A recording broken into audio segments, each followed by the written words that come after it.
ਦੋਸਤੋ ਨਮਸਕਾਰ।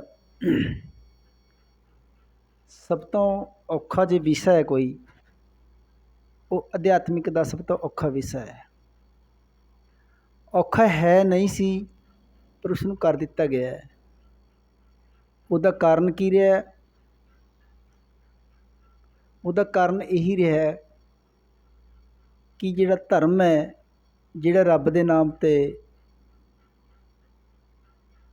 ਉਹਨੂੰ ਧਰਮ ਨੂੰ ਧੰਦਾ ਬਣਾ ਲਿਆ ਗਿਆ। ਧੰਦਾ ਬਣ ਗਿਆ। ਉਹ ਧੰਦਾ ਬਣਨ ਕਰਕੇ ਲੋਕਾਂ ਨੇ ਇੱਕ ਬਿਜ਼ਨਸ, ਇਸ ਨੂੰ ਇੱਕ ਫੈਕਟਰੀ, ਇੱਕ ਕਾਰੋਬਾਰ ਹੀ ਸਮਝਿਆ। ਇਸੇ ਕਰਕੇ ਸਾਡੇ ਸਮਾਜ ਦੇ ਅੰਦਰ ਧਾਰਮਿਕ ਸਥਾਨ, ਧਾਰਮਿਕ ਆਸ਼ਰਮ ਥਾਂ ਥਾਂ 'ਤੇ ਬਣ ਗਏ, ਔਰ ਸਾਡੇ ਅੰਦਰ ਸੱਚਾਈ, ਇਨਸਾਨੀਅਤ ਔਰ ਸੱਚਪਣ ਫਿਰ ਵੀ ਨਾ ਆਇਆ। ਕਿਉਂ ਨਹੀਂ ਆਇਆ? ਕਿਉਂਕਿ ਸਾਨੂੰ ਸਮਝਾਉਣ ਵਾਲੇ ਉਹ ਬੰਦੇ ਅੱਗੇ ਆ ਗਏ ਜੋ ਆਪ ਨਹੀਂ ਸਮਝੇ, ਆਪ ਸਮਝੇ ਨਹੀਂ ਔਰ ਦੂਜਿਆਂ ਨੂੰ ਸਮਝਾਉਣ ਲੱਗ ਗਏ। ਇਸੇ ਕਰਕੇ ਸਾਡਾ ਬੜਾ ਨੁਕਸਾਨ ਹੋ ਗਿਆ। ਜਦ ਕਿ ਭਾਰਤ ਨੂੰ ਸਾਰੀ ਦੁਨੀਆ ਇਹ ਮੰਨਦੀ ਹੈ ਕਿ ਇੱਕ ਅਧਿਆਤਮਿਕ ਦੇश है, एक बहुत पारंपरिक देश है, और यहाँ पर बड़े बड़े धार्मिक ग्रंथ लिखे गए हैं, प्रकट हुए हैं। फिर भी जितनी भी क्रूरता और जितनी भी नफरत, जितना भी बैर भाव, जितना भी दुर्भाव, वो भारत में देखा जाता है।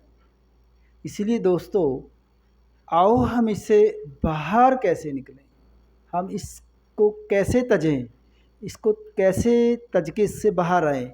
क्योंकि जो सबसे बड़ी दुश्मनी बनती है वो इसी चीज़ से बनती है कि तू राम को मानता है, मैं कृष्ण को मानता हूँ, तो हमारी दुश्मनी शुरू।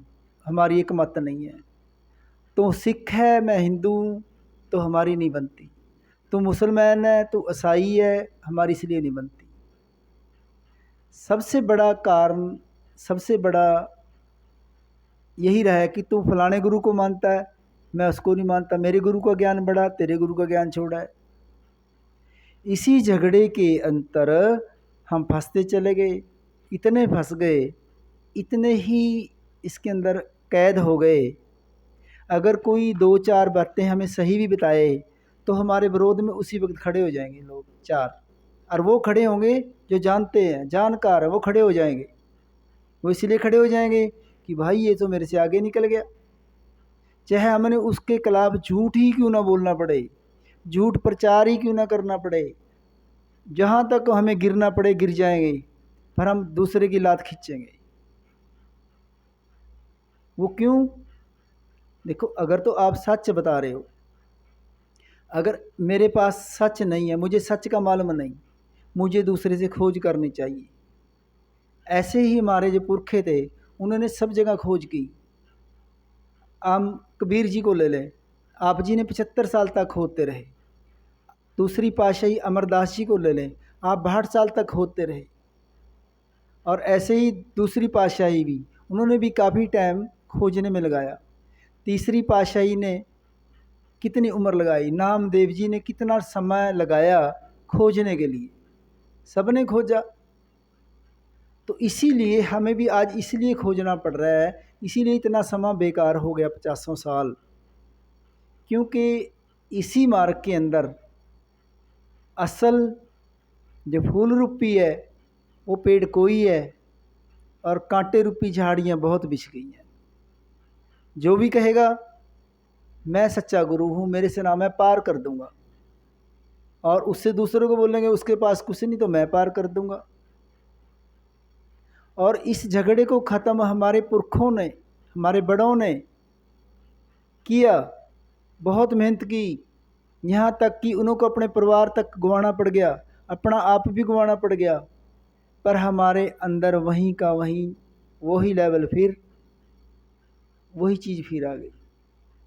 अगर किसी को आज के वक्त ये सच बताया जाए, ये झूठ है, ये भी झूठ है, तो वो कहेगा नहीं तू ही झूठ बोल रहा है। अरे सिर्फ बात तो इतनी सी है, बात तो छोटी सी है, क्योंकि जिसको हम में भगवान कहते हैं, जिसको हम रब कहते हैं, जिसको हम अल्लाह गॉड वाहेगुरु कहते हैं, जिसको हम राम कहते हैं, वो बाहर है ही नहीं। जितने लोग बताएंगे सब यही बताएंगे, ये नाम जप ले, ये माला जप ले, ये पाठ कर ले, ये नित्यनेम कर ले। दोस्तों वो इन विधियों से नहीं मिलता, वो इन विधियों से नहीं पाया जाता।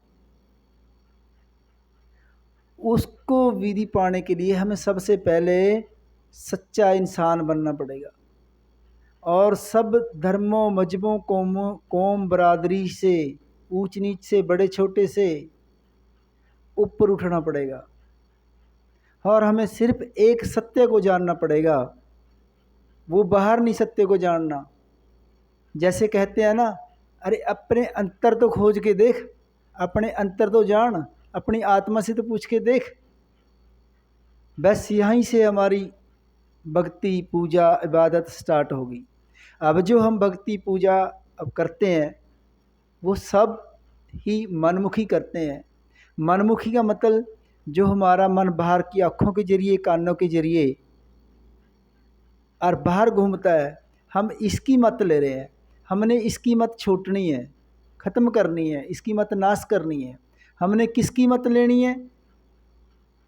अंतर आत्म जिन जानिया, कहता जिन्हें अंतर आत्म नूं जान लिया कि परमात्मा है सोई, कहता उसको जानना है। उसको जानने के लिए सिर्फ हमें क्या करना है? सिर्फ उस सच को जानने के लिए, सच बताने वाला वो हमारा दोस्त होगा, मित्र होगा, सखा होगा, भाई होगा। हमने कहा ना, हर कियाँ कथा कहानियाँ, हर कियाँ कहानियाँ कौन सुनाएगा? हर की कहानी जाननी है, उस गुरु की कहानी जाननी है, सच्चे की कहानी जाननी है, वो घट में बैठा उसकी कहानी जाननी है। वो हमें गुरु से मिलेगा, ज्ञान से मिलेगा। कौन सा ज्ञान? सच्चा ज्ञान। दो तरह का ज्ञान है, एक जो बाहरी तरफ प्रेरता है हमें, जो बाहर की तरफ लेके जाता है, वो भी कहते हैं हम भक्ति कर रहे हैं, पर एक हमें अंतर लेके जाएगा, एक बाहर लेके जाएगा और एक अंदर लेके जाएगा। हमने बाहर वाले को भी छोड़ना है और अंदर वाले को भी छोड़ना है। हमने खोज करनी अंतर वाले की, जिसनों कबीर जी ने कहा, इस मन को कोई खोजो पाई। हमने उस मन को जानना है और मन को जानेंगे, मन मन्निया तो हर जानिया, मन मन्निया तो हर जानिया। हमने सिर्फ किसी को दान, पैसे का दान नहीं देना। इसी करके नानक जी ने भी कहा है, गुर पीर सदाए मंगण जाए, ताके मूल न लागों पाए। अगर कोई आपके पास से ज़मीन मंग रहा, जायदाद मंग रहा, धन मंग रहा, दौलत मंग रहा, पैसे मंग रहा, कह रहे ताके मूल न लागों पाए, काल खाए कि छत्थों दे। चाहे वो बाहरी धन है, चाहे वो नाम धन है।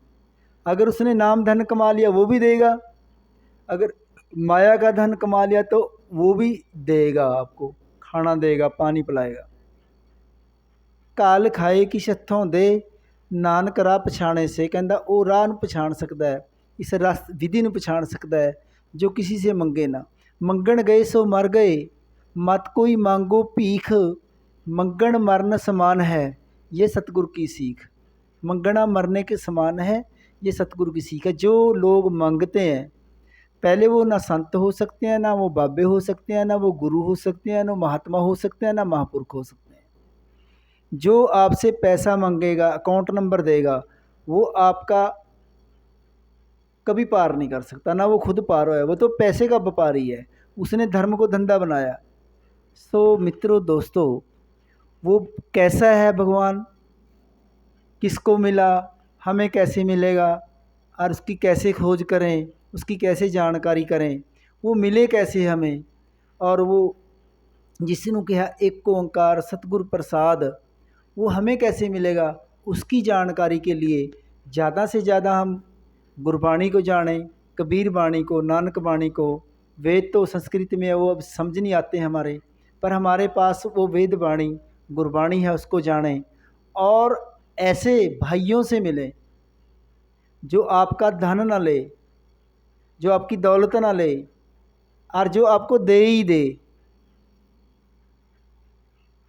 जो मांगे ना कुछ भी। अगर जो मांगेगा ना आपको धन दौलत, वो तो अपना बिजनेस चला रहा है। हम उस बिजनेसमैन के पीछे नहीं लगना, वो तो अपनी फैक्ट्री चला रहा है, धंधा कर रहा है, धर्म को धंधा बना लिया उसने। मैं बाबा नाम दूंगा, नाम कोई नहीं दे सकता धरती के ऊपर, नाम सिर्फ परमेश्वर दे सकता है, हर दे सकता है। हमें उसकी खोज करनी है। भगवान कैसा है, कहाँ मिलता है, कैसे मिलेगा, किसको मिला, हमें कैसे मिले, ये जानने की ज़रूरत है।